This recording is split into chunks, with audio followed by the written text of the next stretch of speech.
সংস্কার ও নির্বাচনের প্রস্তুতি একই সঙ্গে চলবে প্রধান উপদেষ্টা। গাজা অভিযানে নিহত ৩৯২। ইসরায়েলি সেনা ফাইনালের লক্ষ্য নিয়ে বিশ্বকাপের দল ঘোষণা বাংলাদেশের। আসসালামু আলাইকুম, মাস্টার মিডিয়ার দুপুর সংবাদে আমি আছি জামাতুল ফেরদৌস্তানি।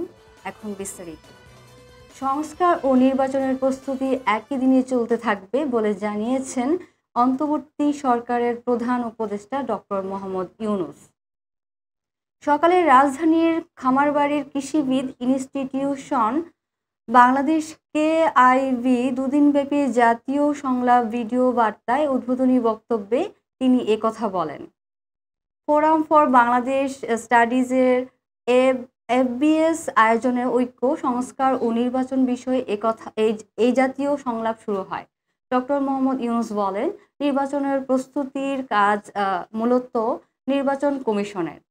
নাগরিকদের নির্বাচনের তারিখ না পাওয়া পর্যন্ত এই প্রক্রিয়ার সময় দিতে হয় না, কিন্তু সংস্কারের কাজে সকল নাগরিককে অংশগ্রহণ করতে হবে। এবারে আন্তর্জাতিক প্রসঙ্গ। ইসরায়েলি সামরিক বাহিনীর তথ্য মতে মধ্য গাজার উপত্যকায় লড়াইরত অবস্থায় অমিত লেভি নামের আরও এক রিজার্ভ সেনা নিহত হয়েছেন। ৩৫ বছর বয়সী অমিত লেভি সেনার সদস্য পদাতিক ব্যাটালিয়নের একজন ক্যাপ্টেন ছিলেন। খবর আল জাজিরার। ১ বছরের বেশি সময় ধরে গাজায় চলমান ইসরায়েলি সামরিক অভিযানে ৩৯২ জন ইসরায়েলি সেনা নিহত হয়েছেন। অন্যদিকে ১ বছরের বেশি সময় ধরে গাজায় ৪৫,০০০-এর বেশি মানুষ নিহত হয়েছেন। গাজার স্বাস্থ্য মন্ত্রণালয় জানিয়েছেন, সেখানে এখন পর্যন্ত ৪৫,৩৬১ ফিলিস্তিনি নিহত হয়েছে। এছাড়া আহত হয়েছে আরও ১,৭০,৮০৩ জন। গাজা নুসাইরাত শরণার্থী শিবিরে আল আওদা হাসপাতালের কাছে ইসরায়েলি বিমান হামলায় ৫ সাংবাদিক নিহত হন। আল কুদস টুডেতে চ্যানেলের সাংবাদিকরা একটি সম্প্রচার ভ্যানের ভেতরে বসে হাসপাতালের নিকটবর্তী ঘটনাবলী কভার করার সময় ইসরায়েলি হামলার শিকার হন। এবারে খেলার খবর। ক্রিকেট।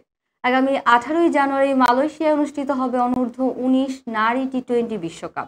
সেই বিশ্বকাপের সামনে রেখে ১৫ সদস্য স্কোয়াড ঘোষণা করেছেন বিসিবি। সেখানে মেয়েদের লক্ষ্য টুর্নামেন্টের ফাইনালে খেলা। বিশ্বকাপে খেলতে যাওয়ার আগে শ্রীলঙ্কার বিপক্ষে ৪টি টি-20 ম্যাচ খেলে নিজেদের প্রস্তুতি সারাবে বাংলাদেশ। এরপর উড়াল দেবে বিশ্বকাপের উদ্দেশ্যে। সেখানে দারুণ কিছুর স্বপ্ন দেখছে বাংলাদেশ। সেই স্বপ্নের কথা জানিয়েছেন নারী দলের নির্বাচক সজল আহমেদ চৌধুরী। দল নিয়ে নিজেদের প্রত্যাশার কথা জানিয়েছেন সজল আহমেদ। বলেন, আমাদের দলের সবগুলো দিকই বিবেচনা করেছি।